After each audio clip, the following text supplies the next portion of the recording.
Bonjour à tous. Nous allons nous intéresser à une pratique chinoise très ancienne. Il s'agit de la médecine traditionnelle chinoise. Il est vrai que lorsqu'on y pense, on pense plutôt à l'utilisation des herbes médicinales ou encore à l'acupuncture. Mais en fait, on peut en faire un usage bien plus pratique dans la vie de tous les jours, et ce, grâce à la cuisine.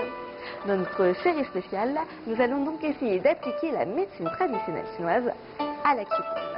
Et pour cela, nous serons accompagnés d'un médecin chinois, Monsieur Li, et d'un chef cuisinier, Monsieur Yao. Je suis Lisa et bienvenue dans Secret Chef, l'émission qui donne l'écran. Et voici à ma gauche le médecin Li qui sera ici pour nous expliquer les différents principes de la médecine traditionnelle chinoise et ses vertus appliquées à la cuisine. Bonjour docteur Li. Bonjour. Et ici à ma droite se trouve le chef Yao qui nous préparera de bonnes recettes très bonnes et saines pour la santé.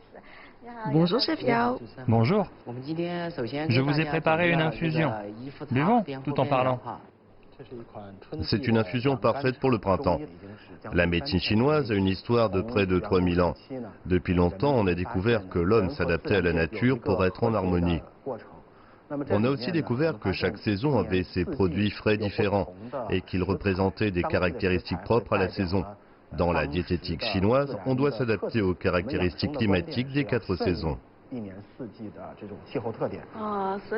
Donc, il faut manger et boire différemment en fonction des saisons. Oui, tout à fait. Quels sont les ingrédients de ce breuvage? Il y a des baies de goji, des baies aux 5 saveurs, des pruneaux noirs, des racines de rémania, du sucre candi. Après avoir rincé les ingrédients, on verse de l'eau et on les mijote une quarantaine de minutes. On ajoute le sucre candi à la fin. Il y a beaucoup d'ingrédients que je ne connais pas. Quelles sont leurs propriétés?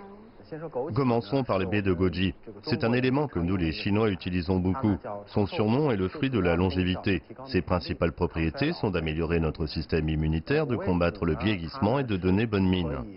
Les baies aux 5 saveurs, c'est bon pour le qi, le yin et les 5 viscères. On dit qu'après l'avoir mangé, différentes personnes peuvent distinguer jusqu'à 5 saveurs différentes, ce qui correspond justement aux 5 organes internes. Dans la médecine traditionnelle chinoise, les racines de rémania sont bonnes pour les reins, elles sont revigorantes. Ainsi, la combinaison de ces ingrédients nous permet de nous adapter à l'état florissant du printemps. Et quels sont les avantages du sucre candi sur la santé? C'est ce que nous avons ici, c'est du sucre candi peu raffiné. Il n'est pas très transformé. En plus du saccharose, les oligoéléments de la canne à sucre sont conservés. Il aide à cultiver le qi et améliorer la capacité de résistance aux maladies. Vous parlez beaucoup de qi. Qu'est-ce que ça veut dire? Il existe plusieurs concepts qui reviennent souvent dans la médecine traditionnelle chinoise. Le qi, le sang, le yin et le yang. On peut simplement dire que le qi est une énergie et le sang est une substance. Il coule dans les vaisseaux sanguins. D'après la médecine traditionnelle chinoise, l'homme est une combinaison de 2 choses. L'un est le corps, il est visible et tangible, c'est ce qu'on appelle le yin. Et l'autre est l'esprit ou l'énergie, c'est invisible et intangible, c'est le yang. Le yin et le yang doivent s'équilibrer. Alors, quelle est la première recette que nous allons faire? Pousses de bambou et ganoderme luisant. Ça a l'air très intéressant. Quels sont les ingrédients nécessaires? Il nous faut tout d'abord des jeunes pousses de printemps, des ganodermes luisants, du jambon de Sichuan et du thé Tieguanin. Ce sont les pousses tendres qu'on retrouve au pied des bambous? Oui, c'est délicieux, surtout au printemps. Il existe plusieurs variétés de pousses de bambou? Il y en a 2, des jeunes pousses de printemps et d'hiver. Aujourd'hui, on a choisi? C'est du printemps. Super! Et pourquoi ce choix? Eh bien, les jeunes pousses de printemps reflètent le renouveau de la nature pendant cette saison, parce que nous disons que ce renouveau de la vie symbolise le printemps. Et le bambou germe pendant cette saison-là. Ces pousses sont particulièrement tendres et correspondent bien au phénomène du renouveau. Oh, et ça, c'est quoi? Un ganoderme luisant. C'est une variété de champignons? Oui, selon les livres anciens, on l'appelle l'herbe céleste. Il est réputé pour apporter la longévité. On sait qu'il peut améliorer le système immunitaire, a des effets anticancérigènes et des propriétés antioxydantes. Pouvez-vous nous montrer comment faire ce plat? Oui. D'abord, nous allons enlever la partie extérieure des pousses. Ok, ça ne se mange pas? Non, ce n'est pas comestible. Je coupe en tranches.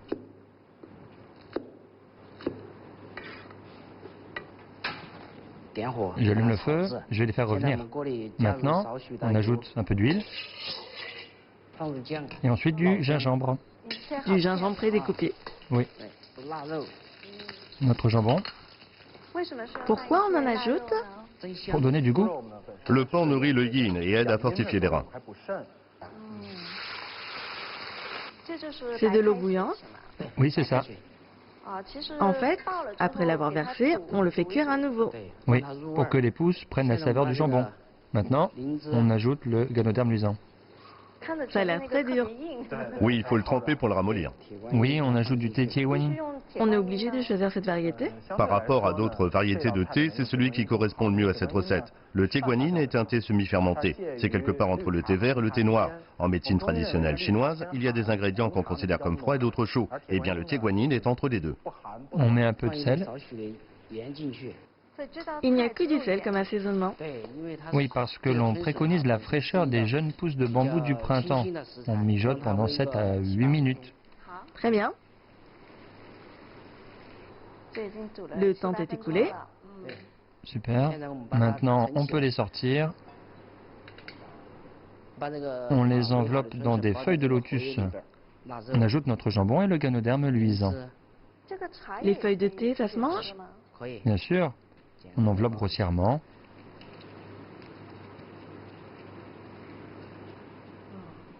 On coupe le superflu. Quand l'eau bout et qu'il y a de la vapeur, on attend encore 7 à 8 minutes. Eh bien, c'est l'heure. Regardons notre recette. Maintenant, on dresse. C'était une recette facile à réaliser, Tout à fait. avec pas beaucoup d'ingrédients. Et c'est facilement réalisable à la maison. Qu'est-ce que c'est que cette sauce? C'est de la sauce du soja mélangée à du wasabi. Si on trouve que ça manque de goût, on peut ajouter un peu de cette sauce. Pour On assaisonner. trempe dans cette sauce. Très bien, la première recette est prête. On continue avec la deuxième recette, un gâteau aux 8 trésors, car il y a 8 ingrédients. C'est un dessert? Oui. Donc on peut également réaliser des desserts dans la diététique chinoise. Oui, il y en a beaucoup en fait. On raconte qu'il s'agissait du dessert préféré de l'empereur Tianlong au XVIIIe siècle. C'est l'un des empereurs chinois à avoir vécu le plus longtemps, car il faisait très attention à sa santé. Ce plat a donc de l'histoire. Oui, tout à fait. Pouvez-vous nous présenter les ingrédients, s'il vous plaît? Très bien. Du pachim, des graines d'orial, des racines d'attractyle, des graines de lotus, du dangshen, de l'igname de Chine, des larmes de Job et des haricots blancs. Quelles sont les différentes propriétés de ces ingrédients? Principalement, c'est bon pour la rate, l'estomac et le qi. Le pachim sert à combattre la rétention d'eau, à tonifier la rate et à apaiser l'esprit. Les graines d'orial ont la même propriété et les racines d'attractyle tonifient la rate, l'estomac et les reins. Quant aux graines de lotus, elles apaisent l'esprit et elles sont diurétiques. Le dangshen est un ingrédient de la pharmacopée chinoise revigorant. L'igname de Chine, c'est bon pour la rate et les reins. Les larmes de Job tonifient la rate, éliminent la rétention d'eau et apaisent les troubles digestifs. Les haricots blancs sont antidiarrhéiques. Et pourquoi faut-il mélanger ces 8 ingrédients? En général, un repas de la diététique chinoise nécessite une synergie de plusieurs choses. Quand on utilise des ingrédients aux propriétés semblables, c'est pour renforcer leur efficacité. Quand on utilise des ingrédients aux effets contradictoires, c'est pour éviter un résultat excessif. Parce que la diététique chinoise poursuit l'harmonie et l'équilibre. On doit prendre des aliments fortifiants sans trop en manger. Ces ingrédients s'achètent-ils à la pharmacie ou au supermarché? La plupart peuvent se trouver au supermarché. Super. Il n'y a que le dangshen et les racines attractiles qui se trouvent en pharmacie, car ce sont des racines médicinales. Quant aux autres, ils se trouvent au supermarché en Chine. Super. Commençons. On trempe d'abord les haricots blancs dans de l'eau, Il faut les tremper combien de temps? de 5 à 6 heures. Maintenant, il faut cuire 1 heure à la vapeur. D'accord. C'est l'heure. Maintenant, On peut les sortir.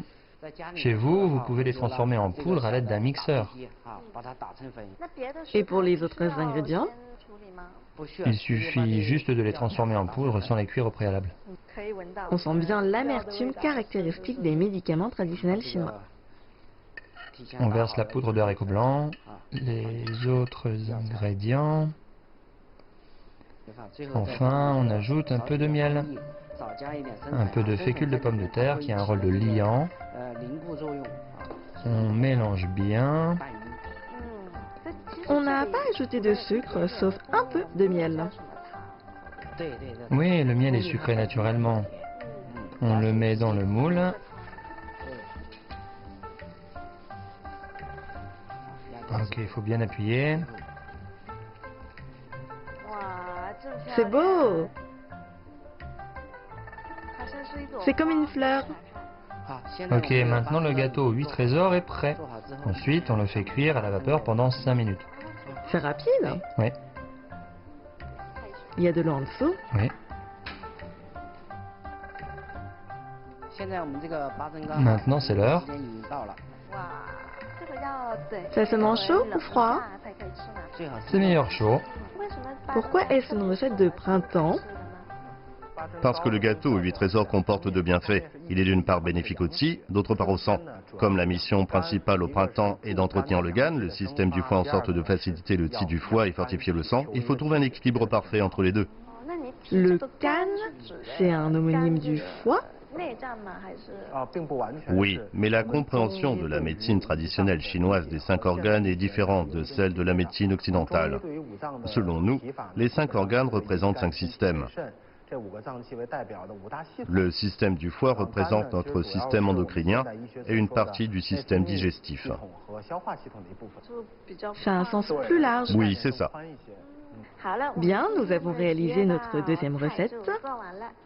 Merci Chef Yao de nous avoir présenté ces deux plats sains.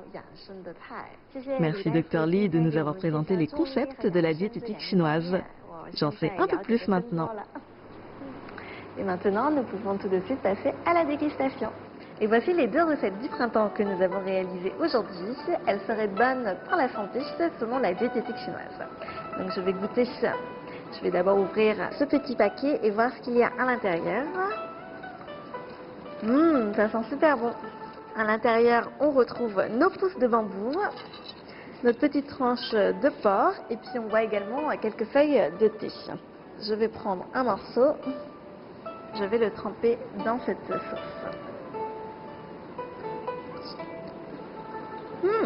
Comme vous pouvez l'entendre, la texture est assez croquante en fait.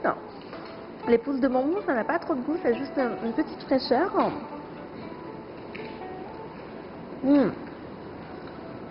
Quant au jambon, il est très fumé, très tendre. Il a bien imprégné également d'un peu de goût des pousses de bambou. Et apparemment, on peut même manger les feuilles de thé. On ressent une petite amertume. On dit de toute façon que tout ce qui est amer est bon pour la santé. Maintenant, je peux passer au dessert.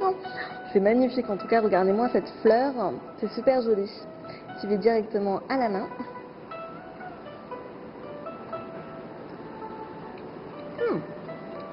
C'est assez fascinant en fait de pouvoir réaliser un gâteau à base de purée de haricots blancs. La texture est moelleuse, un petit peu aérée, c'est assez sympa. Il y a un peu un arrière-goût de médicaments chinois et on sent bien les notes sucrées qui sont apportées ici par le miel. Voilà pour les deux recettes d'aujourd'hui. J'espère que ça vous a donné envie de vous intéresser un peu plus à la diététique chinoise.